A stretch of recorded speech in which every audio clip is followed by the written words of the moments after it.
It was a scintillating afternoon of athletics yesterday at Washington International School as the teams began their first home games of the season. With the promise of free food and an exciting series of games, throngs of students, faculty, and parents came out in support of the Red Devils. The first game, girls varsity soccer against Edmund Burke, kicked off the season on Wiss turf, with the girls coming out on top with a solid 6-1 win, with goals coming from Emma, Phoebe, and Angela. The freshman talent, Angela Kaiola, had 4 of the 6 goals scored by the Wiss girls.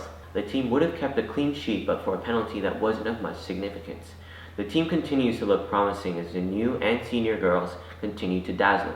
We asked Coach Buck and Captain Emma Wiley about their thoughts on the win. Doesn't the score speak for itself, 6-1? I mean, it was obviously a lousy performance, 6-1. As captain, I was quite proud of our team.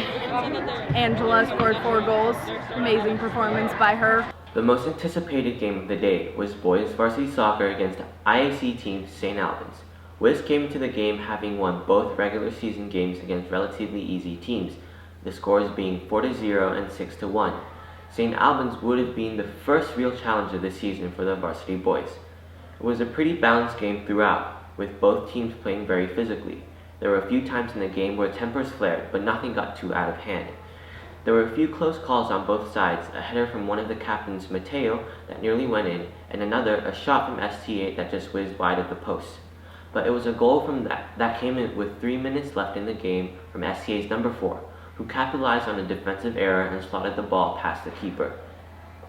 The last goal of the game, however, came in extra time. It was a solid minute of build-up play as sophomore left back Jasper Pearson played a crossfield ball out wide to the right that set up junior Nico Ubile for the goal to tie the game at 1-1. Ubile took the ball in stride and shot it into the bottom left corner.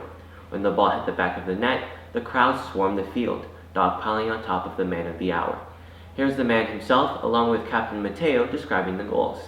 Alright, so we're defending for 78 minutes, and I mean everyone's exhausted. Ball comes over the top, we had miscommunication. Keeper yells ball, center backs leave it. They get to the end of it, no excuse.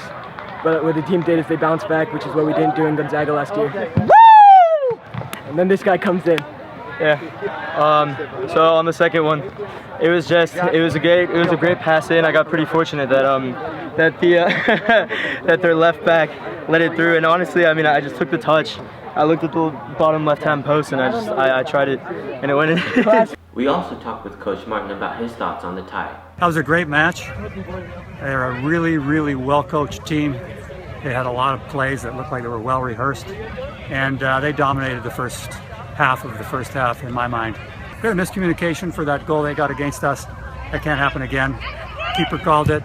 Players didn't shepherd the ball into the keeper, so that was a problem.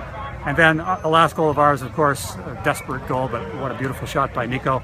These guys played really well, so I was really proud of these guys. It was a great game. They behaved well. Couldn't be happier. The celebrations continued after the game with hashtag Nico Ubile trending for a while in the Wiss community after the game ended. With both varsity teams kicking off the home games for the season, and the other teams who did not play on Tuesday will play today. Cross country and JV boys soccer are set to play later in the afternoon. Cross country will be running their first meet of the season at Sandy Spring, and JV soccer will be taking on St. Albans as well. The tennis and volleyball teams will be having their games sometime later due to rescheduling reasons. That's a wrap of the first home games of the season from Wiss. I'm Daniel Lee with Michaela Matera-Batnik reporting for your Wiss Dateline.